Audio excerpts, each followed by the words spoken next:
दर्शकवृन्द, टिकटकमा स्वागत छ। टिकटकमा एकजना अतिथिका साथमा उपस्थित भइसकेको छु।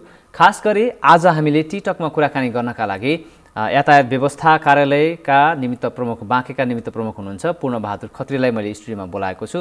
विशेष गरेर यातायात व्यवस्था कार्यालय बाँकेबाट सम्पादन हुने कार्यहरू र पछिल्लो समयमा यो लाइसेन्स भनौँ सवारी चालक अनुमति पत्र प्रदान गर्ने कुराहरूमा ट्रायल पनि चलिरहेको छ। यो फेरि र यातायात व्यवस्था कार्यालयमा सेवाग्राहीले पाउने दुःख र अहिले भएका परिवर्तन, सेवाग्राहीका हितका निमित्त यातायात व्यवस्था कार्यालय बाँकेले कस्ता किसिमका परिवर्तन गर्दैछ र समग्र यातायात व्यवस्था या सँग सम्बन्धित रहेर पनि कुराकानी गर्नेछु। सबभन्दा पहिले म कार्यक्रममा उहाँलाई स्वागत गर्न चाहन्छु। तपाईँलाई स्वागत छ। धन्यवाद। आराम हुनुहुन्छ? सन्चै छु। अहिलेको समय व्यस्तता तपाईँ कस्तो छ? यातायात कार्यालयमा अब यो कार्यालय आफैमा भिडभाडयुक्त कार्यालय हो। हाम्रो कार्यालय चाहिँ लाइसेन्स र सवारीतर्फ दुईटै कार्यालय एउटै भएको कारणले गर्दाखेरि यो नयाँ सवारी दर्ता, नामसारी, कर लिने तिरको एउटा भिड छ भने अर्कोतिर चाहिँ नयाँ सवारी चालक अनुमति पत्रको आवेदन दर्ता गर्ने र त्यसलाई चाहिँ नियमित परीक्षाका प्रक्रियाहरूमा लिएर चाहिँ लाइसेन्स वितरण गर्नेसम्मको काम कार्यालयबाट चाहिँ भइरहेको छ। र कार्यालय हाइवेको नजिक छ। धेरै सेवाग्राहीहरू आउनुहुन्छ। धेरै सेवाग्राहीहरू हुँदाखेरि अलिकति भिडभाडयुक्त देखिन्छ। पार्किङको अस्तव्यस्तताको कारणले गर्दाखेरि पनि त्यस्तो किसिमको छ अहिले। भनेपछि अहिले लाइसेन्स भनौँ सवारी चालक अनुमति पत्र वितरणको कुराहरूमा अझ बढी कार्यालय व्यस्त पनि छ भनेको कार्यालयले त्यो काम बढी ध्यान दिएको पनि छ। अब तपाईँको यो व्यस्तता समय आफ्नो किसिमको दिनचर्या पनि छँदै नै छ। आफ्नो दिनचर्या चाहिँ भनौँ दिनको सुरुवात चाहिँ कसरी गर्नुहुन्छ यहाँले? म प्राय बिहान 6 बजे उठिसक्छु। बिहान उठेपछि सामान्य शारीरिक व्यायामहरू गर्छु। त्यसपछि आफू फ्रेस भइसकेपछि कार्यालयमा हप्ताको 4 दिन लिखित इक्जाम हुन्छ र कुनै हप्ता ट्रायल इक्जामहरू पनि चलेको हुन्छ, कुनै हप्ता हुँदैन। अनि आफ्नो समयअनुसार लिखित परीक्षा र प्रयोगात्मक परीक्षाको चाहिँ मोनिटरिङ गर्न जान्छु। साथीहरूले लिखित परीक्षामा लिने टिम लिखितमै खटेको छ, ट्रायल लिने टिम छुट्टै छ। म चाहिँ दुवै इक्जामको चाहिँ आफ्नो समयअनुसारले मोनिटर गर्छु। बिहान पख अनि 9:30 10 बजे म कार्यालयमा फेरि खाना खाएर कार्यालयमा पुगिसक्छु। त्यसपछि दिनभरि कार्यालय व्यस्त, कोठामा फर्किने या हुन्छ नि आफ्नो वासस्थानमा फर्किने चाहिँ समय कतिखेर हो यहाँको? प्राय बिहान 7 बजे निस्किएपछि लिखित या ट्रायलको परीक्षालाई अनुगमन गरेर अनि फेरि कोठामा आउने, खाना खाएर 10 बजे अफिस जाने। अफिस गएपछि दिनभरि अफिसको व्यस्तता हुन्छ। लगभग दिनभरि फुर्सद नै हुँदैन। दिउँसो खाजा खाने टाइम पनि हामीले त्यस्तो फिक्स गरेका छैनौँ। सेवाग्राहीको चाप अनुसार जतिखेर कम हुन्छ आलो पालोमा खाजा खान निस्किने गर्छौँ। हामीले फिक्स टाइम अरू जस्तो चाहिँ 1 घन्टा खाजा खाने भनेर त्यसरी छुट्याएको छैन। फुर्सद अनुसारले खाजा खाने।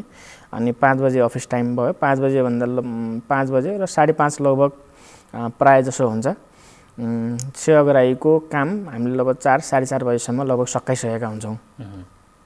त्यसपछि 5:30 हुन्छ। त्यसपछि म नियमित रुटिन आफ्नो कोठा फर्किने, आराम गर्ने, बेलुकाको समयमा बाहिर बस्ने, धेरैसँग घुमफिर गर्ने मेरो त्यस्तो आदत चाहिँ छैन।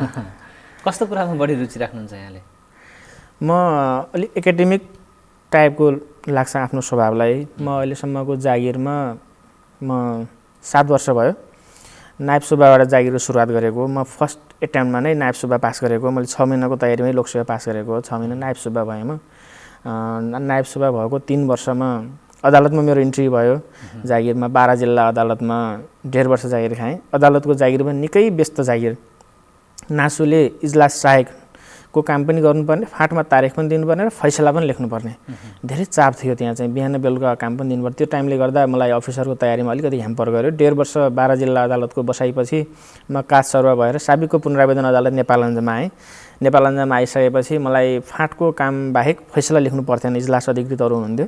फैसला लेख्नु नपरेपछि धेरै समय मेरो त्यहाँ बचत भयो। त्यो समयमा अध्ययन गरेर यहाँ आएको म 1.5 वर्षमा नै अफिसर निकालेँ। 72 सालमा अफिसर निकालेपछि जागिरको दौरानमा 2-3वटा अफिस परिवर्तन गर्दै म चाहिँ अहिले यातायात कार्यालय बाँकेमा छु। यो बिचमा मेरो एकाडेमिक टाइपको अलिकति रिफर्म टाइपको काम गर्न रुचाउने मेरो स्वभाव हो। अध्ययनमा रुचाउने। अहिले चाहिँ फेरि मेरो कार्यालयको अलिकति व्यस्तताको कारणले गर्दा अध्ययनलाई अलिकति डिस्टर्ब भएको छ। भनेपछि अध्ययन सँगसँगै अरू कुराहरूमा खेलकुदका कुरामा कतिको रुचि राख्नुहुन्छ? म बाल्यकालमा हाई स्कुल पढ्दाखेरि भलिबल फुटबल चाहिँ निकै खेल्थ्यौँ हामी। साथीहरूसँग निकै नै खेल्थ्यौँ। सानोमा त अब धेरै नै खेलियो भनौँ। मोजाबाट बनाएको बल त्यो कागज हालेर सानोमा खेलियो। लगभग 6 कक्षा पढ्ने भएपछि बल्ल ठुलो बलको एक्सेसमा पुगेका थियौँ हामी। भलिबल निकै खेल्थ्यौँ, राम्रो खेल्थ्यौँ, फुटबल पनि खेलिन्थ्यो। तर म त्यसरी म्याचमा सहभागी भएर ठुल्ठुला प्रतिस्पर्धामा सहभागी भएको अनुभव चाहिँ छैन खेलकुदमा। तर आफ्नो साथीभाइ लेभलमा चाहिँ खेलकुदमा धेरै नै इङ्गेज हुन्थेँ। अब अहिले त कामको सिलसिला भयो, बिहानदेखि बेलुकासम्म अफिस, आफ्नो जिम्मेवारी छँदैछ। स्वास्थ्यप्रति पनि सचेत हुनुपर्छ। पछिल्लो समय मानिसहरू योग गर्न थालेका छन्, अलि योगप्रति आकर्षण पनि बढेको छ। तपाईँको त्यस्तो केही छ? योगप्रति मेरो पनि निकै नै अभिरुचि छ। मैले योभन्दा पहिला यो आर्ट अफ लिभिङको एउटा 7 दिने प्याकेज पनि गरेको थिएँ। त्योबाट मलाई केही आनन्द महसुस चाहिँ हुन्थ्यो। पछिल्लो समयमा पनि म फुर्सदो समय निकालेर त्यतिखेर सिकेका कलाहरूलाई अभ्यास गर्ने प्रयत्न गर्छु। अझै पनि ध्यानमा रुचि गर्छु, ध्यान गर्न पनि गर्छु मैले। तर मेरो नियमिततामा चाहिँ कमी छ। अब त्यो एउटा त कार्यव्यस्तताले पनि भयो। अब तपाईँको बाल्यकालतर्फ लैजान्छु। तपाईँ सुर्खेतमा जन्मिसकेपछि त्यहाँको परिवेश, अवस्था, तपाईँको गाउँ, त्यो समय एक्चुअली सम्झ्यौँ न, कस्तो थियो? म सुर्खेतको मैनटाडा गाविसमा जन्मेको। छिन्चु जारको रोड हाइवे सडकमै पर्छ। सडकको सुविधा भएकै ठाउँ थियो, त्यति धेरै दुर्गम ठाउँ होइन।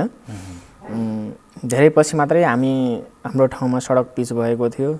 र म लगभग 8-9 कक्षामा पढ्ने बेलामा 8 कक्षामा पढ्ने बेला नै बिजुलीको सुविधा पनि आइसकेको थियो। टेलिफोन सुविधा थिएन। अलि पछि सिडिएमए टेलिफोन सेवा आयो।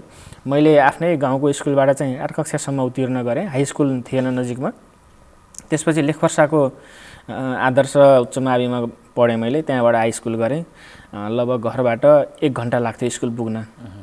9 बजे हिँडेँ, 1 घन्टामा पुगिन्थ्यो। स्कुलबाट फर्किँदा 1 घन्टा लाग्थ्यो। तर पनि मलाई टाढाको अनुभूति थिएन। त्यो स्कुलको रिपुटेसन राम्रो थियो। त्यहाँ सरहरूले चाहिँ चोइस गरे नै राम्रो रिमार्क्स गर्नुहुन्थ्यो। मलाई चाहिँ त्यहाँ 1 घन्टा जाँदा पनि मलाई दुःख लाग्थेन, आनन्द नै लाग्थ्यो। भेरी नदीको पुल, झरेको पुल तरेर जानुपर्ने। मलाई 10 कक्षा पढ्दाखेरिको सम्झना छ, चरम द्वन्द्वको बेला थियो 60-61 सालमा। त्यति बेलामा जरे पुलमा त्यतिखेरको तत्कालीन माओवादी र नेपाली सेनाबीच दोहोरो भिडन्त भएको थियो। हामी घरबाट नजिकै 1 किलोमिटरको दूरीमै प्रत्यक्ष देखेको। त्यो पुलका हाम्रो पुलका तारहरू चुटेका थिए र त्यो समयमा पुलको बिचका पिल्लरहरू जो फ्लेक हुन्छ त्यसमा चाहिँ फ्लेकहरू 4-5वटा फ्लेक निकालेको थियो कि मान्छे जम्प गरेर पनि पुल तर्ने अवस्था थिएन। त्यो फ्लेक तुरुन्तै समाधान हुने पनि थिएन। लगभग 2-3 महिनासम्म भएन। हामी 10 कक्षाको एसएलसीको तयारीको नजिक भएको, पुल नतरी अर्को बाटो नै नभएको, साइडका पिल्लरहरू समाएर झुन्डिएर पनि त्यो बिचको भेरीमा त्यो च्याबाट फुत्कियो भने नदीमै खस्ने हो। लगभग 3-4वटा पिल्लर लगभग 10 मिटर जतिको डिस्टेन्समा झुन्डिएर पनि हिँडेर गएर पनि त्यो पढेको अनुभव चाहिँ अनौठो र स्मरणीय लाग्छ। भनेपछि त्यो एउटा सङ्घर्ष पनि थियो। हामीले स्कुलमा कस्तो स्वभाव राख्नुहुन्थ्यो? विशेष गरेर जुन तपाईँले अघि पनि भन्नुभयो अध्ययन गर्ने स्वभाव त्यहीँबाट बाल्यकालदेखि नै त्यस्तो थियो कि अहिले परिस्थिति अनुसार हो? मेरो पढ्नै पर्छ र राम्रो गर्नै पर्छ भन्ने मेरो पारिवारिक वातावरण थियो। विशेष गरी मेरो बुवाको पनि पढाइ एसएलसी पाससम्म पढ्नु भएको छ। बुवाभन्दा आमाको साधारण लेखपढ पनि होइन, तर आमालाई चाहिँ पढाउनै पर्छ र पढ्नै पर्छ, मेरो छोरा पढ्नै पर्छ, सकेसम्म अरूभन्दा उत्कृष्ट हुनुपर्छ भन्ने चाहिँ आमामा तीव्र इच्छा थियो। म गाउँकै स्कुलमा पढेँ। पहिलो वर्ष नै म 5 वर्षको हुँदाखेरि स्कुल जानुपर्छ भनेको सम्झिन्छु। त्यतिखेर म स्कुल जान्न भनेर 5 वर्षको हुँदाखेरि म स्कुल गएन र स्कुल जाँदाखेरि 5 वर्षकोमा भर्ना हुँदैन भनेर भर्ना पनि गर्दैन स्कुलले। म 6 वर्षको हुँदाखेरि कक्षा 1मा भर्ना भएँ र कक्षा 1मा म चाहिँ उत्तीर्ण भएर त्यतिखेर चाहिँ सरहरूले टिका लगाइदिएको त्यो दृश्य र त्यो अवस्थालाई अझै पनि सम्झिन्छु। त्यो क्षण मलाई याद आउँछ। म उत्तीर्ण मात्रै भएको थिएँ कक्षा 1मा। त्यसपछि घरमा हौसला गर्नुभयो, पढ्न अलिक बढी नै पढाइमा प्रेरित गर्ने भएपछि म कक्षा 2मा गइसकेपछि दोस्रो भएँ। कक्षा 3मा गएपछि अब फर्स्ट हुनुपर्छ भन्ने मलाई लक्ष्य घरबाट चाहिँ त्यस्तो प्रेसर हुनु भएन। म 3 कक्षामा चाहिँ कक्षा प्रथम भएँ। 4 कक्षाबाट म 10 कक्षासम्मै कक्षा प्रथम र स्कुल फर्स्ट भएको। त्यसपछि म दोस्रो हुनु परेन एसएलसीसम्म नै आफ्नो स्कुलमा। तत्कालीन मेरो साथीभाइको त्यो स्कुलको परिवेश अथवा म जुन स्तरमा थिएँ त्यो स्तरको फर्स्ट पोजिसन मलाई चाहिँ टुटेन। त्यो विद्यालयमा फर्स्ट हुने विद्यार्थीहरूलाई हेर्ने नजर फरक हुन्छ। तपाईँले भोगेका या त्यो हुन्छ नि आफू प्रथम हुँदै गर्दाखेरि शिक्षकले गर्ने, साथीभाइले गर्ने व्यवहारमा आएको परिवर्तन कस्तो पाउनुहुन्थ्यो? त्यो अवश्य पनि मलाई धेरै अनुभव छ। म 3 कक्षामा प्रथम भएँ। प्रथम भएपछि अब दोस्रा भयो भने चाहिँ लाज हुन्छ है, प्रथम चाहिँ हुनैपर्छ भन्ने मलाई चाहिँ आमाबाट प्रेसर थियो कि म फर्स्टभन्दा सेकेन्ड स्वीकार नै सक्दिनँ भन्ने किसिमको मलाई साइकोलोजी त्यति बेला नै परिसकेको थियो र स्कुल फर्स्ट हुनुपर्छ। आमालाई त्यति धेरै आफूले नपढेको भए नि त्यति अवेरनेस चाहिँ आमामा थियो। अनि 4 कक्षामा प्रथम भएँ, कक्षा प्रथम पनि भएँ। अनि 5 कक्षामा गएँ। 5 कक्षामा गएपछि मेरो अर्को नजिकैको अर्को वडामा चाहिँ 4 कक्षासम्म मात्रै थियो। त्यो स्कुलबाट फर्स्ट भएको विद्यार्थी 5 मा चाहिँ हाम्रो स्कुलमा आयो।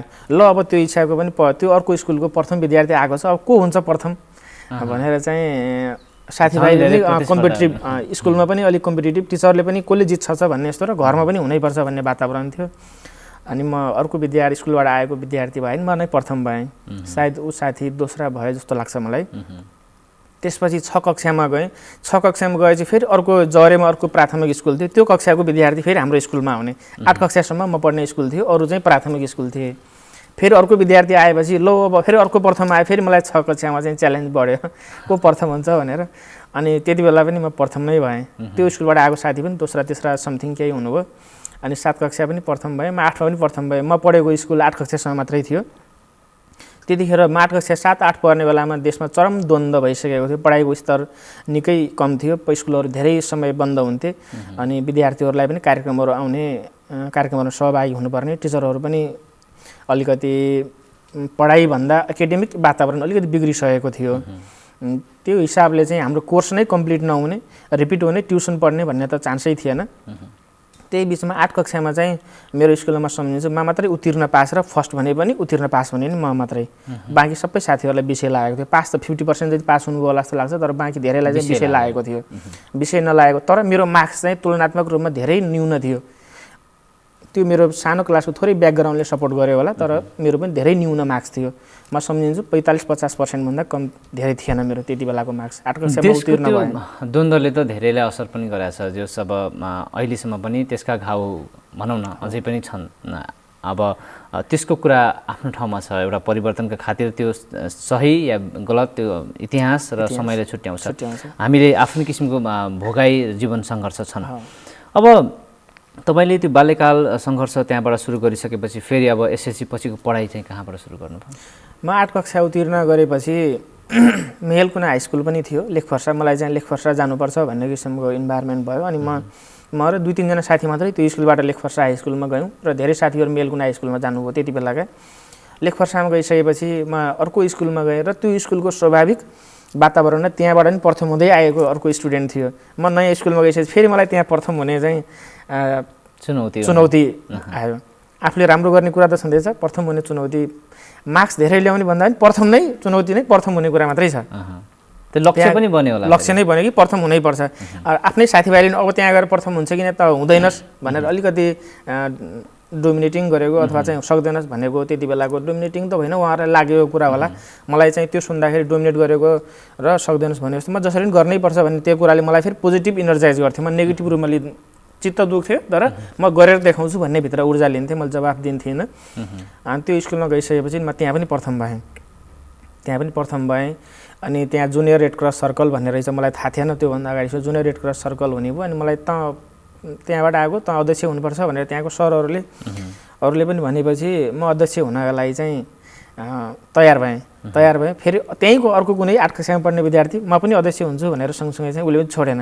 त्यहाँ चुनाव भन्ने जस्तो चाहिँ निर्वाचनै हुने जस्तो वातावरण भयो त्यो समयमा। 9 कक्षामा भइसकेपछि अनि चुनाव हुने भनेर चाहिँ एउटा हलमा लिएर स्टुडेन्टहरूलाई सबैलाई राखियो। मेरो भूमिका त केही पनि छैन। मलाई एकजना साथीले त हुनैपर्छ भनेर आफूसँगै आफ्नो गाउँबाट गएको साथीले त भन्यो। तर जब चुनाव हुने परिस्थिति आयो ऊ साथी घर गइसकेछ। मलाई त्यहाँ म त एक्लो जस्तो थिएँ। मेरो ठाउँबाट गएको, म त नयाँ ठाउँमा गएको। धेरै विद्यार्थीलाई म चिन्दैन थिएँ, तर कसरी वातावरण पनि मलाई थाहा छैन। त्यहाँको सबै विद्यार्थीले चाहिँ मेरो नाम लिए। चुनाव भोटै हाल्नु परेन, यत्तिकै चाहिँ आवाजले फलानालाई भनेर चाहिँ यसरी नाम लिइदिएपछि त्यहाँ भोट हाल्नुपर्ने वातावरण नै बनेन। अनि सरहरूले चाहिँ बोल्न लगाउनु, बोल्दा तिमीले के गर्छौ त, रेड क्रसको के हो, तिम्रो के छ भन्नु। मैले के बोलेँ, फर्स्ट टाइम सायद म अगाडि गएर बोलेको कुरा त्यही हो। उसलाई पनि बोल्न लगाइयो र धेरै साथीहरूले चाहिँ, म चिन्दिनँ धेरैलाई, 2 वर्ष बढेको सबै साथीहरूले मेरो नाम लिइदिनु भयो र म अध्यक्ष चयन भएँ। जुनियर रेड क्रस सर्कलको अध्यक्ष हुने मौका पाएँ। त्यही वर्ष चाहिँ आँखा शिविर लाग्ने, आँखा र जनस्वास्थ्य शिविर जापानको कुन संस्थाको सहयोगमा थियो मलाई सामान्य याद छ। आँखा शिविर र त्यो स्वास्थ्य शिविर पनि त्यही कार्यकालमा चाहिँ सञ्चालन गरेको सम्झना आउँछ मलाई। त्यसपछि जस्तो अब थप पढाइको कुराहरू रहन्छन् होइन, अब त्यतिखेर अब +2 भनौँ न, अब त्यसपछिको पढाइ चाहिँ कसरी अगाडि बढ्यो? मैले त्यहाँबाट एसएलसी फर्स्ट डिभिजनमा गरेँ। जे होस् त्यो बेलाको 10 कक्षा एसएलसी भनेको अलिक कडा नै हुन्थ्यो हाम्रो समयको। कोर्स पनि 9 र 10बाट आउने, तर तुलनात्मक रूपमा पढाइको स्तर स्कुल त राम्रो, टिचरहरू पनि राम्रो, तर वातावरणले हामीलाई पढ्ने वातावरण दिएको थिएन। मैले भने झोलङ्गी पुलमा चाहिँ 7-8वटा फ्लेग तारबाट झुन्डिएर जानु पर्थ्यो। अनि ट्युसन र कोचिङ थिएन, अनि कार्यक्रमहरूमा सहभागी हुनुपर्ने यस्तै यस्तै वातावरण डिस्टर्ब थियो। अनि म 10 कक्षाको टेस्ट इक्जाम दिइसकेपछि वीरेन्द्रनगर गएँ। वीरेन्द्रनगर गएर त्यहीँ ट्युसन पढेर एसएलसी दिएँ, अनि फर्स्ट डिभिजन पास भएँ। पास भएपछि मेरो दिदी नेपालगञ्जमै पढ्नुहुन्थ्यो, अनि म नेपालगञ्ज आएँ। नेपालगञ्ज आएर टेक्निकल पढ्ने कि के पढ्ने भन्ने कन्फ्युजनकै बिचमा अनि मैले टेक्निकल होइन साइन्स पढ्छु भनेर अनि महेन्द्र बहुमुखी क्याम्पस नेपालगञ्जमा आइएससी जोइन गरेर यहीँबाट मैले आइएससी रेगुलर पास गरेको। अब तपाईँले त्यो सङ्घर्ष, त्यो समय, त्यसपछि चाहिँ पढ्दै गर्दाखेरि यो सरकारी सेवामा आउनुपर्छ भन्ने तपाईँको सपना थियो या परिस्थिति या अवस्थाको कारणले गर्दाखेरि म अब यतातिर जान्छु भन्ने आफ्नो जो चाहिँ लक्ष्य चाहिँ जीवनको त्यतिखेरै बनेको हो? त्यति बेला मैले एसएलसी गर्दाखेरि मेरो म्याथ साइन्स राम्रो थियो। म म्याथ साइन्स इङ्ग्लिसमा रुचि पनि राख्थेँ धेरै, क्रिएटिभ थियो म्याथमा। म त्यतिखेर इन्जिनियर पढ्छु भन्ने दिमागमा कहिलेकाहीँ चल्थ्यो। मैले एसएलसी गरेपछि साइन्स नपढ, ल पढ, वकिल हुनुपर्छ भनेर मलाई कुनै व्यक्तिले चाहिँ नेपालगञ्जमा सजेस्ट दिएको याद आउँछ। मैले ल भन्ने पहिला त्योभन्दा सुनेकै थिएन, उहाँले दिएको सुझावलाई मैले 1% पनि ग्रहण गरिनँ, किनकि मलाई लको बारेमा केही जानकारी नै थिएन। जानकारी नभएको कुरामा अर्काले भनेको कुरा मैले तुरन्तै त्यो कुरालाई एक्सेप्ट गर्न सकेको कुरा सम्झना आउँछ। साइन्स पढेँ। साइन्स पढेपछि टेक्निकलतिर जाउँ कि भन्ने थियो, तर मेरो साइन्समा सरकारी क्याम्पसमा पढेँ, त्यति धेरै राम्रो मार्क्स चाहिँ आएन। पास चाहिँ भयो म रेगुलर, फेल चाहिँ भएन, राम्रो आएन। मैले टेक्निकल होइन त्यति गर्दा गर्दै फेरि मलाई एसएलसी पास गर्दा बित्तिकै उसको पढाइ राम्रो छ, जिके। अनि हाई स्कुलमा मलाई अर्को के थियो भने क्विज कम्पिटिसन, निबन्ध प्रतियोगिताहरू पनि हुन्थे। म स्कुलबाट चाहिँ हाई स्कुल स्तरीय निबन्ध प्रतियोगितामा गएँ, त्यहाँ गएर निबन्ध प्रतियोगितामा पनि प्रथम भएँ। क्विज कम्पिटिसन भयो, त्यो बेलाको क्षेत्रीय स्तरका स्कुलहरूको चाहिँ क्विज कम्पिटिसन भएको थियो, मेरो स्कुलबाट लिडिङ गरेर म गएको थिएँ। क्विजमा पनि मेरो टिम प्रथम भयो, स्कुल प्रथम भयो। त्यसपछि मेरो जिके राम्रो छ भन्ने थाहा पाएर मभन्दा अगाडि दिदी हुनुहुन्थ्यो, दिदीले चाहिँ त लोकसेवा पढ, अब त जागिर खरिदार पास गर्छ जस्तोले खरिदार भनेर दिदीले चाहिँ म एसएलसी पास गर्ने बित्तिकै फर्म भरेर सुर्खेत दर्ता गर्न गएको याद छ। थाहा रहेनछ दिदीलाई पनि, मलाई पनि थाहा थिएन कि 16 वर्षको उमेर 18 वर्ष पुग्नु पर्दो रहेछ।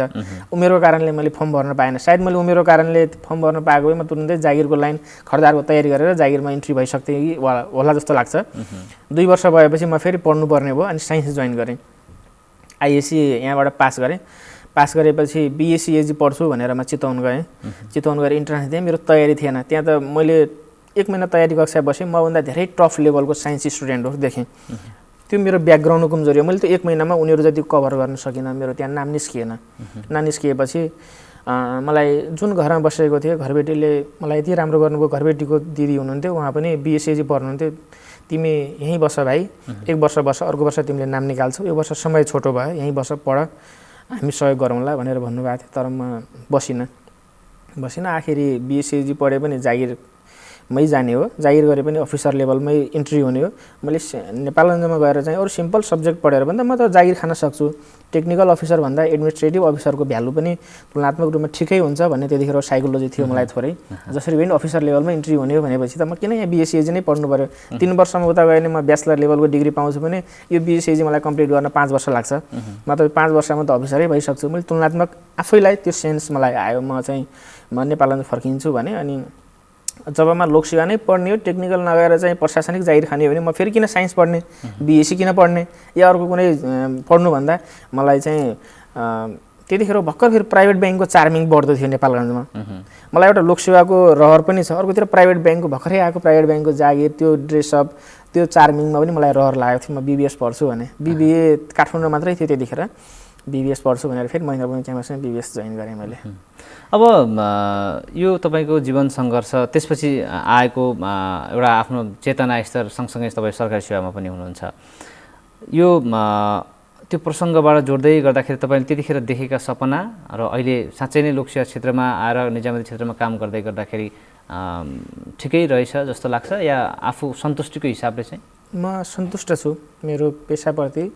मैले साइन्स पढेर बिएससी गरेको भए म टिचिङमा हुन्थेँ होला, या फेरि लोकसाहित्य पनि आउँथ्यो होला, तर मलाई त्यति बेला नै मेरो सेन्समा के आयो भने मैले यदि आयोग पढ्नु छ भने मलाई मेरो पढेको विषयले सपोर्ट गर्दैन, जहाँ जानु छ त्यसलाई सपोर्ट हुने विषय पढ्नुपर्छ भन्ने किसिमको सेल्फ सेन्स आएकै हो। मलाई आइएससी पछि बिएससी नपढेर बिबिएस जाँदाखेरि समकालीन साथीहरूले पनि बिएससी पढ्न नसक्ने भएर बिबिएस गएको भन्ने मलाई आरोप लाग्यो। मेरो फेरि मेरो सोसाइटीबाट साथी सर्कल र सोसाइटीबाट पनि त्यो किसिमको आरोप आयो। बुवा आमाले पनि त्यतिसम्मको बुवा आमालाई पनि चेतना भएन कि बुवा आमाले पनि बिएससी नपढेको पनि धेरै चित्त दुखाउनु भएको थियो, मेरो आफन्तहरूले पनि चित्त दुखाउनु भएको थियो। तर त्यसमा म आफै यति कन्फिडेन्ट थिएँ कि मलाई त्यसमा कसैले विचलित गर्न सक्ने अवस्था थिएन। त्यो कुरामा मेरो दिदीको सपोर्ट चाहिँ छ।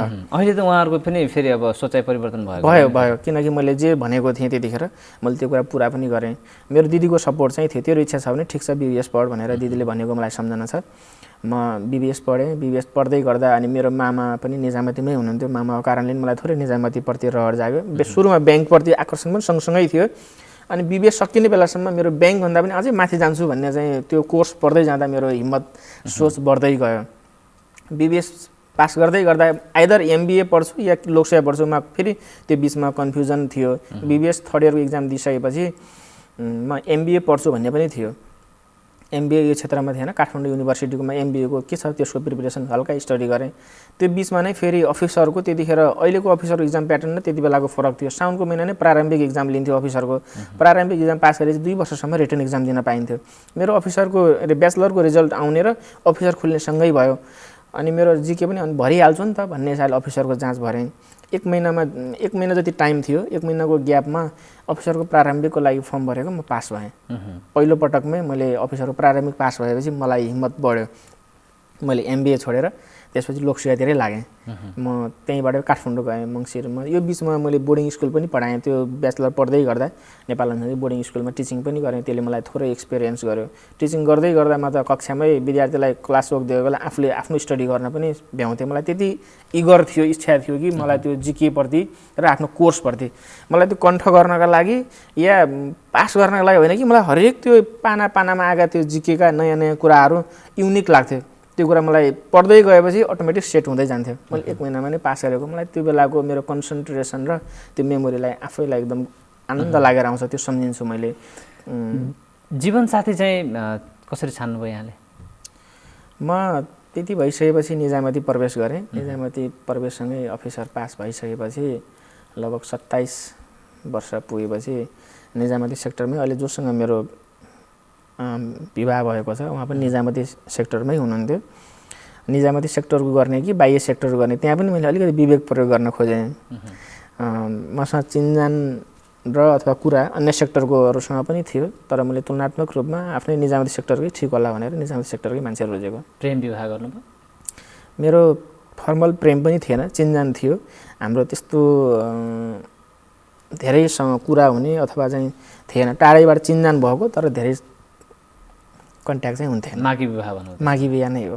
चिन्जान भएको मागी विवाह नै। एउटै क्षेत्रमा दुईजना सँगै हुनुहुन्छ। काम गर्दै गर्दाखेरि एकअर्कालाई गर्ने सहयोगहरूमा पनि सजिलो हुँदो रहेछ? दुवैजना जागिर हुँदाखेरि अलिकति घर व्यवहारमा चाहिँ थोरै असजिलो चाहिँ हुँदो रहेछ। काममा अलिकति दैनिक जीवनमा चाहिँ थोरै असहज चाहिँ हुन्छ। व्यावहारिक घरायसी कुरामा चाहिँ असहज नै हुन्छ। अन्य कुरामा सहयोग हुने भयो? अन्य कुरामा सहयोग हुने भयो। फाइनेन्सियल्ली पनि त्यति धेरै प्रेसर नहुने भयो। आफ्नो खर्च मेन्टेन हुने भयो सहजै। त्यो कुरामा चाहिँ सहज छ। अलिक कामकाज घरायसी कुरामा कहिलेकाहीँ चाहिँ आफ्नो व्यस्तता आफ्नो कामले प्राथमिकता पाउँदाखेरि समय दिन नसकिने अलिकति समस्या। अब यो तपाईँको व्यक्तिगत जीवनमा ल्याइ टुङ्ग्याउँछु। अब व्यावसायिक जीवनतर्फ जाउँ। विशेष गरी यातायात व्यवस्था कार्यालय बाँके यसका आफ्नै काम क्रियाकलापहरू छन्, यसका आफ्नै मापदण्डहरू छन्। यातायातसँग जोडेर आउने थुप्रै समस्याहरू छन् जो नागरिकहरूले धेरै पटक गुनासो पनि गर्नुहुन्छ। तपाईँ आफैले चाहिँ यातायात क्षेत्र यातायात कार्यालयमा एउटा निमित्त प्रमुख भएर काम गर्दै गर्दाखेरि आफूले चाहिँ आफ्नो कामप्रति कतिको गर्व महसुस गर्नुहुन्छ? म सुरुमा यातायात कार्यालयमा सोह्र भएर आउँदाखेरि मलाई त्यति धेरै मनोबल ठुलो थिएन। त्यो कारण धेरै थिए। कार्यालयमा आउँदाखेरि त्यतिखेरको वातावरण कर तिर्ने प्रणाली र काम भिडभाडयुक्त थियो। धेरै भिड थियो तर भिड व्यवस्थापनको लागि उचित कार्यालयको कुनै योजना या थिएन।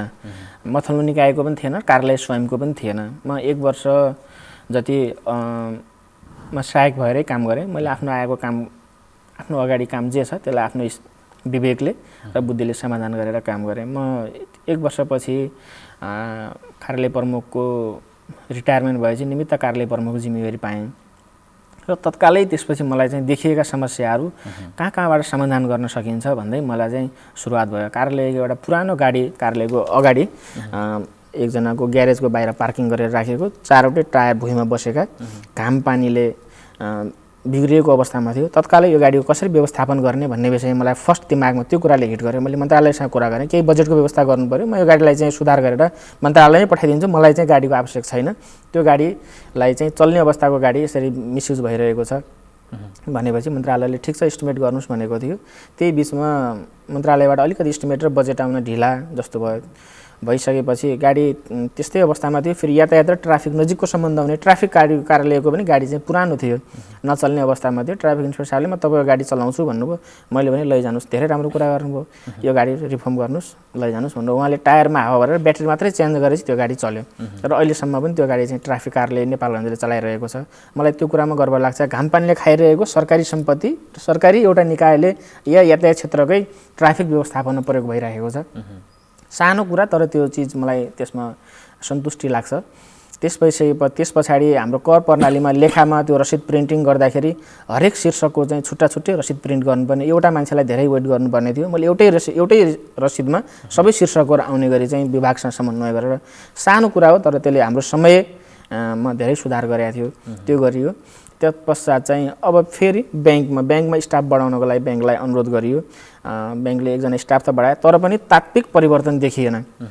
तत्कालै कोभिड भयो। कोभिड पश्चात चाहिँ कोभिडको कारणले मान्छे भिड हुनु नपर्ने, धेरै मान्छे आउने, यत्रो भिडभाड बनाएको छ भन्ने, तर चाहिँ त्यो कुरालाई व्यवस्थापन गर्न हामीलाई गाह्रो छ र कर तिर्न सेवा गराइ बाध्य छ। कसरी तत्काल व्यवस्थापन के गर्न सकिन्छ भनेर ब्याङ्कलाई अनुरोध गरेँ। कम्तीमा टोकन मेसिन राखौँ, टोकन मेसिनले गर्दा टोकन लिन्छ र मान्छे यसै खचाखच लाइन लाग्नु पर्दैन। त्यो बिचमा मान्छे आफ्नो स्क्याटर हुन्छ, जसलाई 1-2 घन्टा टाइम लाग्छ उसले बजारमा अरू काम गरेर आफ्नो समयमा आउन सकिन्छ। तत्कालै टोकन मेसिन राख्नै पर्छ भनेर मैले व्यक्तिगत रूपमै प्रेसर गरेर ब्याङ्कको सहयोगमा चाहिँ ब्याङ्क काउन्टरमा हामीले टोकन मेसिन राख्यौँ। टोकन मेसिन राखेको कुराको राम्रो मेसेज गयो, सेवाग्राहीबाट पनि खुसी हुनुभयो। टोकन मेसिन लिइसकेपछि टोकन लिने प्रक्रियामा फेरि टोकन लिँदाखेरि थोरै त्यहाँ दुरुपयोग हुन थाल्यो। वास्तविक सेवाग्राही र अरूको एजेन्सी सहयोग गर्ने सेवाग्राही बिचमा चाहिँ लेखापढी व्यवसायीले जो त्यहाँ लेखापढी गर्नु बस्नुहुन्छ उहाँहरूको वर्चस्व बढी भयो। टोकन उहाँहरूले नै धेरै लिइदिने, सुरुवाती टोकन उहाँहरू 8 बजे लिइदिने गरेपछि वास्तविक सेवाग्राहीलाई फेरि मर्का पर्न थाल्यो। त्यो कुरालाई मैले आफै लाइनमा बसेर कति दिन समाधान गरेँ, तर सधैँ त्यो समाधान नभएपछि फेरि गुनासो बढ्न थाल्यो, टोकनमै दुरुपयोग, टोकनको उचित प्रयोग भएन भनेर। अनि मैले यो कुरा सिडिओ साहबलाई राखेँ, यस्तो छ सेवाग्राही र यो बिचको चाहिँ मैले ब्यालेन्स गर्न गाह्रो भयो, मलाई सेक्युरिटी चाहियो कार्यालयमा, सेक्युरिटी बनाएर यो चिजलाई चाहिँ व्यवस्थित गर्नुपर्छ भने सिडिओ साहबले तत्कालै ल कि मेरो सरुवा आउनु पऱ्यो कि मलाई यो गर्नलाई चाहिँ सहयोग गर्नु पऱ्यो भने मैले सिडिओ साहबलाई। त्यसपछि सरुवा होइन, तपाईँलाई काम गर्न गाह्रो छैन, म पिएसओ पनि राखिदिन्छु तपाईँको पर्सनल्ली र के चाहिन्छ म गर्छु। तत्कालै असह्य कमानमा 4 जना खटाइदिनु भनेर सिडिओ साहबले आदेश दिनुभयो। क्विक रेस्पोन्स गर्नुभयो। असह्य सहितको टोली भोलिपल्टैबाट खटियो। मलाई पिएसओ चाहिँदैन र असह्य कमानमा 4 जना पनि चाहिँदैन, हामीलाई 2 जना प्रहरी जवान या हल्दारको कमानमा 2 जनासम्म भए हुन्छ। यत्रो जनशक्ति मैले यहाँ डम्पिङ गर्न आवश्यक छैन, सेक्युरिटीको काम धेरै छ। अनि सेक्युरिटीलाई मैले त्यही टोकनमा चाहिँ वास्तविक सेवाग्राहीको लाइन र अन्य सहयोगी आउने व्यक्तिहरूलाई लाइन फरक गर्ने र वास्तविक सेवाग्राहीलाई फर्स्ट, जो आफ्नो काम आफै गर्न आउनेलाई फर्स्ट प्रायोरिटी, अरूलाई सेकेन्ड प्रायोरिटी गरेर त्यही अहिले कन्टिन्यू चलिराखेको छ टोकन प्रणाली। र टोकन त दिइयो, टोकन दिँदाखेरि पनि जसले सुरुमा टोकन पायो उसको काम त अगाडि भयो, तर टोकन पाउँदाखेरि पनि त 300 नम्बरको टोकन पाउने मान्छेले त पक्कै पनि 2-2.5 घन्टा 3 घन्टा वेट गर्नुपर्ने भयो। अब यो समयलाई कसरी अगाडि तान्ने त? मान्छेलाई समय त लाग्यो, दिनभरि वेट, 1 दिनको समय कर तिर्नलाई हरेक मान्छेले कर्मचारीले बिदा लिनुपर्ने भयो या अरू कोही मान्छेले आफ्नो परिश्रम अन्य केही ज्याला मजदुरी जस्तो छोडेर त्यसकै लागि समय इन्भेस्ट गर्नुपर्ने। यसलाई कसरी व्यवस्थित गर्ने अर्को च्यालेन्ज आयो। त्यसलाई गर्नको लागि मैले यो के हुनसक्छ त, अब आइसिटीको प्रयोग, यो त मैले बनाउन सक्दिनँ कि मेरो एक्सेसभित्र छैन, मैले प्रविधिको या सफ्टवेयरको डेभलप गर्ने र अनलाइन प्रणाली मैले गर्ने, यो त नेपाल सरकारले विभाग स्तरबाट सबैको सिक्युरिटीको कुरा पनि छ, त्यो लेभलबाट हुनुपर्ने समाधान थियो। मलाई 1-2 जना साथीले कनेक्ट आइपिएसबाट पनि केही गर्न सकिन्छ भन्ने सुझाव आएपछि हाम्रो यहाँको कोष नियन्त्रक सरले पनि यसरी गर्न सकिन्छ भनेर उहाँले पनि मलाई इम्पावर गर्नुभयो। अनि मैले जुन इन्भेस्टमेन्ट ब्याङ्कको काउन्टर छ, इन्भेस्टमेन्ट ब्याङ्कले चाहिँ म गर्छु भने इन्भेस्टमेन्ट जोड्दाखेरि इन्भेस्टमेन्टसँग त्यो कनेक्ट आइपिएस राजस्व सेवा लिने चाहिँ उसलाई अनुमति रहेनछ। अनि उसलाई चाहिँ अनुमति लिनको लागि कोष नियन्त्रकले पनि पत्राचार गर्नुभयो, मैले पनि गरेँ, सूर्य साहबले पनि प्रेसर गर्नुभयो, यहाँको ब्याङ्कको इन्भेस्टमेन्ट ब्याङ्कको इन्चार्जले पनि म्यानेजरले पनि गर्नुभयो, तर उहाँहरूको एक्सेसबाट इन्भेस्टमेन्ट भने त्यो जोडिन सकेन, ढिला भयो। उसले जोड्न नसके लगभग 2 महिना हामीले त्यो उसलाई समय दियौँ, जोड्न सकेन। नसकेपछि यो सेवा वाणिज्य ब्याङ्क छ, तपाईँले वाणिज्य ब्याङ्कबाटै सुरु गर्नुहोस् भनेपछि वाणिज्य ब्याङ्कबाट कनेक्ट आइपिएसबाट पनि तिर्ने व्यवस्था चाहिँ सुरुवात गरियो। यातायात कार्यालयमा फर्स्ट टाइम नेपालगञ्जले आफ्नै विवेकबाट चाहिँ नि कसरी गर्न सकिन्छ गरेर कनेक्ट आइपिएसबाट तिर्ने प्रणालीको सुरुवात गऱ्यौँ। समग्रमा राजस्वको भुक्तानी कतै सेक्युरिटीमा प्रब्लम आउँछ कि केही समस्या आउँछ कि भन्ने डर थियो मलाई। यो कुरामा चाहिँ कोष नियन्त्रकले चाहिँ प्रमुख कोष नियन्त्रकले कन्फिडेन्ट दिनुभयो, तपाईँ डराउनु पर्दैन, म तपाईँको साथमा छु, तपाईँले सुरु गर्नुहोस् भन्नुभयो। त्यसपछि मैले चाहिँ एकजना विश्वासिलो मान्छे त्यहीँ नजिकै बस्ने एकजनालाई चाहिँ अब सरकारी हामी कर्मचारीले स्वयं गर्न त्यो कुरा सम्भव थिएन, प्राइभेट सेक्टरबाटै सुरु गर्ने हो। अनि एकजना विश्वासिलो मान्छेलाई ल तपाईँले यहाँबाट यसरी सुरुवात गरेर काम गर्नुहोस् भने मैले सोरुमहरूलाई चाहिँ कम्पनीको दर्ता गर्ने सोरुमहरूलाई पनि कोल्डिङ काम गरेर ट्रेनिङ दिन लगाएँ। सोरुमहरू त्यो कुरामा त खुसी हुनुभयो, तर उहाँहरूको दैनिक काम सामान्य पर्ने भए हुनाले अलिक झन्झटिलो मानेर उहाँहरू चाहिँ उत्साही हुनु भएन। नभए चाहिँ अर्को चिनेकै विश्वासिलो एकजना मान्छेलाई मैले सुरुवात गर्न लगाएँ। अहिले राम्रो भएको छ, त्यहाँबाट चाहिँ नोमिनल शुल्कमा उहाँले चाहिँ आफ्नो ब्याङ्क एकाउन्टबाट राजस्व खातामा ट्रान्सफर गरिदिनुहुन्छ। अनि ब्याङ्कको विकल्पको रूपमा कनेक्ट आइपिएसबाट उहाँले बाहिरबाट सेवा दिनुभएको छ। त्यहाँ सशुल्क हो, उहाँले एउटा ट्रान्सफर गरेको 50-100 कति लिनुहुन्छ, त्योभन्दा धेरै छैन, मलाई थाहा छ, धेरै शुल्क लिन मिल्दैन, नोमिनल। किनकि उहाँको इन्टरनेट म्यान पावर सबै कुरा छ, खर्च हुँदाखेरि तपाईँको खर्च पनि तपाईँ पनि नडुबोस् र सेवा पनि होस् भन्ने हिसाबले चाहिँ अहिले हुँदाखेरि दिनमा लगभग 40, 50, 60, 70 जना मान्छेहरूले चाहिँ त्यहाँबाट सेवा लिइरहनु भएको छ। जसलाई हतार छ, एउटा समय हुने मान्छेले ब्याङ्क काउन्टरमा टोकन लिएर आफ्नो समयमा आफैले सेवा लिन सक्ने एउटा प्रबन्ध छँदैछ भने हतार हुने सेवा गरेरलाई फास्ट ट्र्याकबाट त्यहाँबाट गएर चाहिँ बढीमा आधा घन्टामै समस्या त्यो त अब यो लेखापढी व्यवसायी हुन्, अब यो बिचौलिया ठ्याक्कै भनेर भन्न चाहिँ मलाई अलि असहज लाग्छ अब के हिसाबले भन्ने। तर अब यो के हो भन्दाखेरि हाम्रो कानुनले लेखापढी व्यवसायीलाई लेखापढी गर्ने प्रमाणपत्रै दिन्छ। कार्यालयमा अड्डामा गएर लेखापढी गर्ने नै हो, त्यो काम भनेको लेखापढी गर्ने नै हो। त्यसको परीक्षा लिएर प्रमाणपत्रै पाएका व्यक्तिहरू हुन्छन्।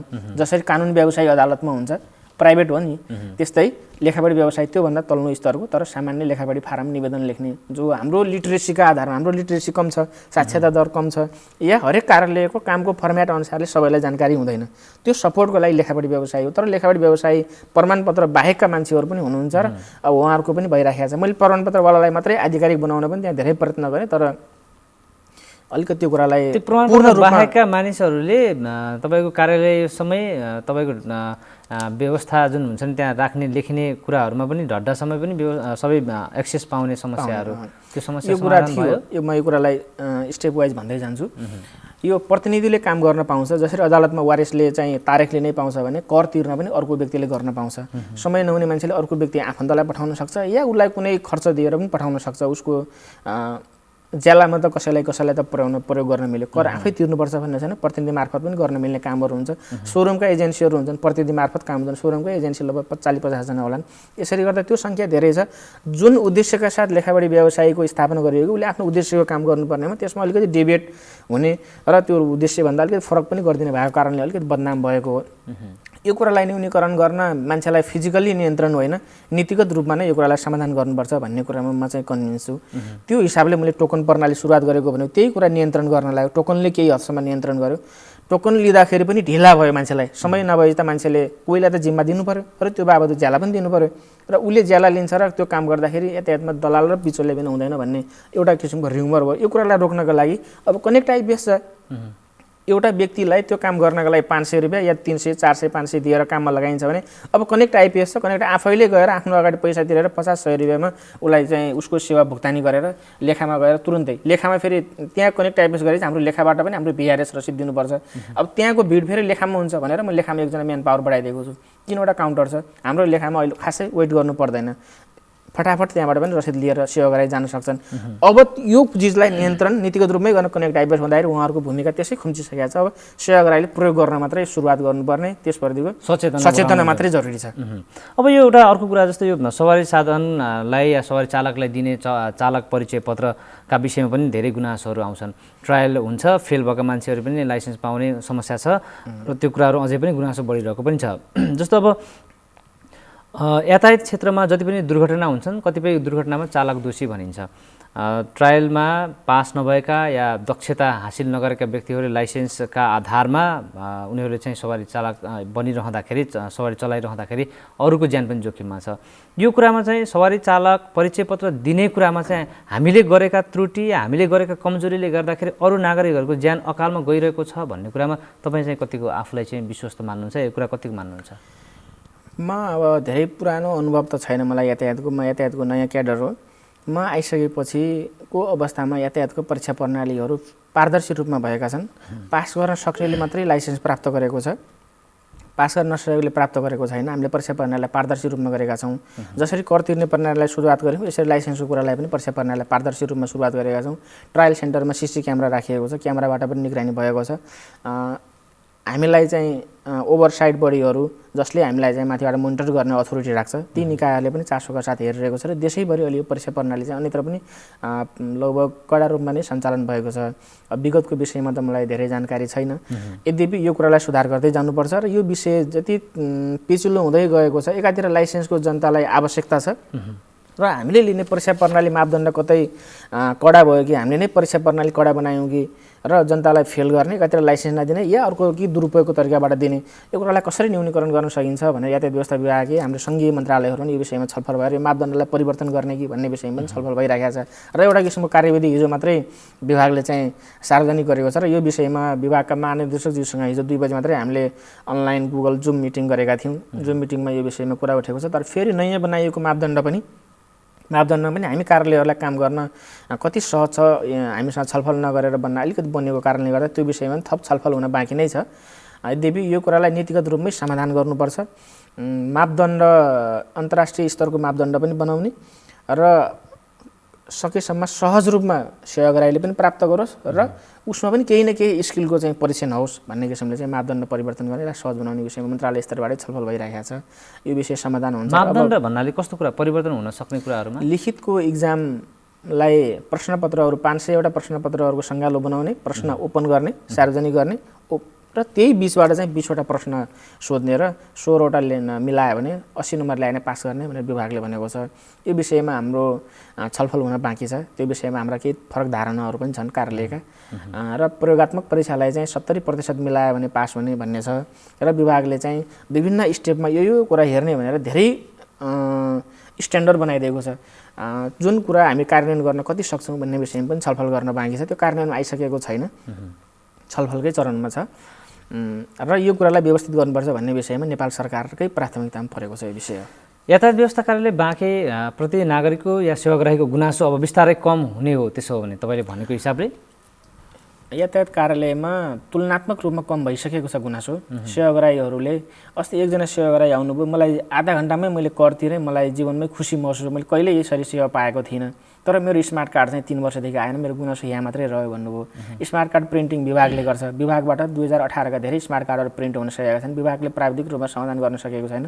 पछिल्लो 2019 र 20 का पनि केही बाँकी छन्। यो स्मार्ट कार्ड वितरणमा या प्रिन्टिङमा हाम्रो कार्यालयको प्रत्यक्ष भूमिका हुँदैन, विभागले यो कुराको समाधान गर्दैछ। मास प्रिन्टर आएको छ, सायद यो समाधान अब चाँडै होला। त्यो बाहेक अन्य कुरामा चाहिँ कर तिर्ने कुरा छिटो भइसकेका छ, तपाईँलाई मैले भनिसकेँ। अनि त्यो बाहेक सवारी नामसारी गर्न आउँथ्यो, सवारी नामसारी गर्दा कार्यालयमा फाइलहरू राखिएको हुन्छ, दर्ता फाइल, त्यो फाइल लाखौँको सङ्ख्यामा छन्। त्यो अहिले त कार्यालयले चाहिँ व्यक्तिलाई पनि सम्बन्धित व्यक्तिलाई बुझा भरपाई गरेर पनि दिने गरेको छ। ती फाइलहरू अस्तव्यस्तका कारणले नभेटिने र व्यक्तिको नामसारी काम गर्दा पनि अन्य व्यक्ति प्रयोग गर्नुपर्ने फाइल नभेटिने, त्यसमा पनि केही चाहिँ अलिकति मिसयुजेसका कुराहरू थिए। त्यो कुरालाई हटाउनको लागि मन्त्रालयसँग कुरो गरेर मैले चाहिँ लगभग 2.5 महिना चाहिँ 5-6 जना मान्छेलाई जिम्मेदारीमा लगाएर अहिले अर्डरमा मिलाएर राखेको छु। त्यहाँ अन्य व्यक्तिहरू अहिले घुस्न पाउँदैन, त्यहाँ एकजना व्यक्तिलाई स्ट्यान्ड बाई फाइल राख्ने र निकाल्नेको रूपमा राखेको छु। त्यो कुराको अहिले न्यूनीकरण भइसकेको छ। जहाँसम्म अघि हजुरले भन्नुभएको थियो कि ढड्डा पनि अन्य व्यक्तिहरूले बोक्छन्, यो हो। यो 1-2 वर्ष अगाडिसम्म कार्यालयको कर्मचारी ढड्डा बोक्न सम्भव थिएन। तलको फाटो कर्मचारीले पेश गरेको ढड्डा चाहिँ सेवाग्राही स्वयं बोकेर माथि अफिसर लेभलकोमा जानुपर्ने र ढड्डाको दुरुपयोग हुन सक्ने सम्भावना म्याक्सिमम थियो। बाई गड त्यो चिजको दुरुपयोग भएन। तत्कालै के गर्न सकिन्छ त, यो दुरुपयोग हुन्छ कि भन्ने डर हामीलाई बढ्दै गइसकेपछि कार्यालयको पेरिमिटर कार्यालयमा इन्ट्री र एक्जिट हुने पोइन्टहरू र भित्रका इन्डोर भर्याङहरू सबै ठाउँमा हामीले सिसी क्यामेराबाट कन्ट्रोल गरेका छौँ ताकि मान्छेलाई चाहिँ त्यो गलत मनोभावना नआओस् कसैमा पनि दुरुपयोग गर्ने। सिसी क्यामेराबाट कन्ट्रोल गर्दाखेरि हाम्रो अफिसको अगाडि धेरै बाइकहरू हुने त्यहाँबाट हराउने सम्भावना थियो। सिसी क्यामेरा राख्दा त्यो हराउने चिज पनि कम भएको छ। जसले दुरुपयोग गर्ने मनसाय राख्छ उसले त आफू जोगिने पनि त कुराको खोजी गर्छ।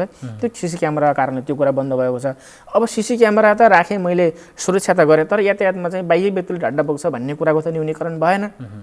त्यो कुरालाई कसरी न्यूनीकरण गर्ने त भन्ने सम्बन्धमा जनशक्ति मेन पावर त्यही किसिमको अफिस लेआउट सबै कुरा चाहियो। हामीसँग आफ्नै कार्यालय भवन छैन, कार्यालयको भवन पनि मिलेको छैन, बाटोमा छ, पार्किङ अस्तव्यस्त छ, त्यो कुरा चाहेर पनि व्यवस्थित गर्न सकिएको छैन, ठाउँ पनि छैन।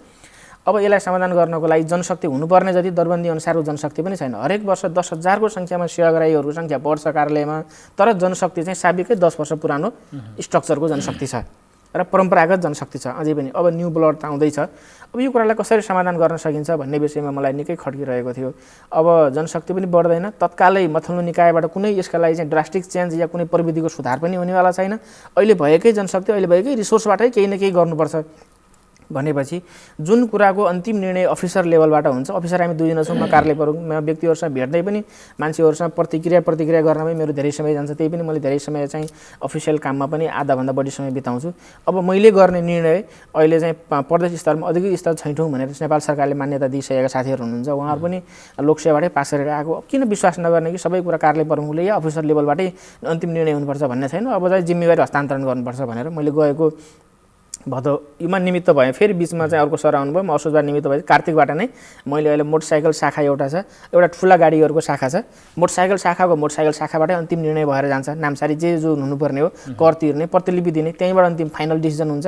ढड्डा बोक्नु पर्दैन। अब जहाँको त्यहीँ कर तिरेर आएपछि वान स्टप सर्भिस जस्तो त्यहीँबाट अन्तिम निर्णय। ठुला सवारीको त्यहीँको साथीबाट अन्तिम निर्णय फर्स्ट टाइम मैले सुरुवात गरेको। अब म कहाँ आइरहनु पर्दैन र म कहाँ पनि कामको प्रेसर भएको छ। मैले अन्य म्यानेजमेन्टमा ध्यान दिन अलिकति समय खर्च नसक्ने फुर्सदिलो भएको छु। त्यो गर्दाखेरि यो ढाडा बोक्ने कुरालाई अहिले लगभग तपाईँको 80% समाधान भइसकेको छ। अब हामी कार्यक्रमको अन्तिम चरणमा छौँ। मसँग तपाईँसँग सोध्नका लागि एउटा मात्रै जिज्ञासा छ अब पछिल्लो समयमा। जस्तो अब एउटा आफू पनि युवा हुनुहुन्छ, धेरै कुराहरू तपाईँले कार्यालयको परिवर्तनको सुधारको कुराहरू भनिसक्नु भएको छ। यातायात व्यवस्था कार्यालयलाई तपाईँले भनेका कुराहरू हेर्दै गर्दाखेरि आम नागरिकको धारणा पक्कै पनि परिवर्तन भएको होला भन्ने मैले महसुस पनि गरेको छु र तपाईँले गरेको कामको परिवर्तनको कुराले आम सेवाग्राहीले त्यो महसुस पनि गर्नुभएको होला। र अब एउटा युवा र यति धेरै कामहरू सम्हाल्नुपर्ने एउटा हिजो नागरिकहरूले गुनासोले भरेको कार्यालयलाई अहिले चाहिँ पछिल्लो समय नागरिक र सेवा मैत्री बनाउँदै गर्दाखेरि तपाईँलाई चाहिँ कस्तो कुराले चाहिँ अलि बढी प्रेरित गर्छ सकारात्मक सोच ल्याउनका लागि चाहिँ? मेरो पारिवारिक वातावरण नै मेरो बुवाको स्वभाव राम्रो गर्ने मात्रै, समाज सेवामा सक्रिय हुनुहुन्छ। मेरो बुवा सामाजिक काममा धेरै रुचि गर्ने, राम्रो काम गर्नमा धेरै रुचि गर्ने, नराम्रो कुरालाई प्रोत्साहित नगर्ने, नराम्रो कुरामा कुनै पनि कुरालाई चाहिँ गुन्जाइसै नसहने, सामाजिक काममा कुनै काम आयो भने चाहिँ बुवालाई प्राथमिकता दिएको मैले मेरो बुवाबाट सिकेको त्यो एउटा नैतिक शिक्षा, मेरो घरको नैतिक शिक्षा अलि स्ट्रङ छ। त्यो हिसाबले मैले त्यो किसिमको वातावरणबाट आएको र तत्कालै कसैको प्रभावमा परिहाल्ने किसिमको वातावरण थिएन। यो कार्यालय अलिक फरक किसिमको र तत्कालीन परिवेशमा चाहिँ अलि राम्रो रिप्युटेसन नभएको कार्यालय र सेवा प्रवाह पनि चुस्त दुरुस्त नभएको हुँदाखेरि मैले तत्काल गर्न सकिने के हो त भन्दाखेरि सेवा प्रवाहलाई जति सजिलो बनाइन्छ, जति शीघ्र बनाइन्छ, यी कुराहरू त अटोमेटिक घट्दै जान्छन्। कसैलाई तैँले यो गर यो नगर या गाली गरेर हप्काएर या कुनै किसिमको कारबाही गरेर भन्दा पनि प्रविधि र प्रणालीको सुधारबाट मात्रै यी चिजहरू न्यूनीकरण हुने हुन्। यही कुराको न्यूनीकरण गर्नको लागि नै मैले चाहिँ यी कुराहरू गरेको। वान स्टप सर्भिस, कसैले चाहिँ ढड्डा बोकिदिए बापत मात्रै पनि सेवाग्राहीसँग कोही लेखापट्टिले चाहिँ पैसा लिएको अथवा चाहिँ सामान्य काम गरिदियो, ठाउँ देखाए बापत यस्तो सामान्य कुराहरू पनि गुन्जाइछ। त्यो कुरालाई न्यूनीकरण कसरी गर्ने त? एक दिन बोलाएर त उसलाई यसो नगर है भन्यो, तर उसले त त्यो कुरा छोड्दैन। त्यसलाई त हामीले नीतिगत रूपमा नै समाधान गर्ने हो। अब आफ्नो तहबाट कि प्रविधिमा सुधार हुनु पऱ्यो कि जनशक्ति र यी सबै कुरा आफ्नो मेरो कभरेजभित्र भएको कुरामा मैले गर्न सक्ने जति गरेको छु। र अर्को कुरा, त्यो कुरालाई न्यूनीकरण गर्नको लागि अहिले हेल्प डेस्कको सुरुवात पनि गरेको छु।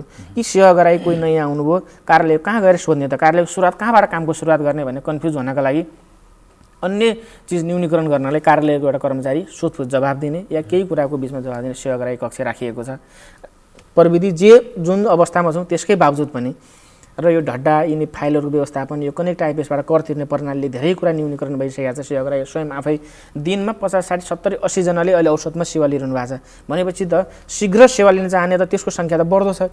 तर अझै पनि मान्छेलाई के विश्वास छैन भने यो कुरा त बाहिर व्यक्तिले गर्ने, यो बाहिर गरेको पैसा मेरो हराउँछ कि यो काम हुँदैन कि भन्ने मान्छेमा विश्वास अझै गरिसक्नु भएको छैन।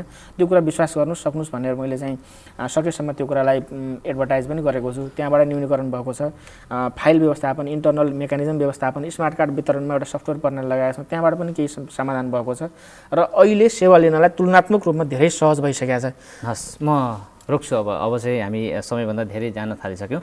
अब यो महत्त्वपूर्ण समय, महत्त्वपूर्ण कुराकानी, कार्यालयको यो आएको परिवर्तन हामीलाई राखिदिनु भएकोमा तपाईँलाई धेरै धेरै धन्यवाद।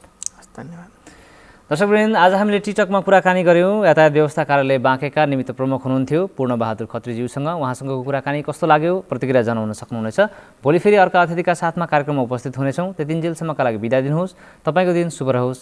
नमस्कार।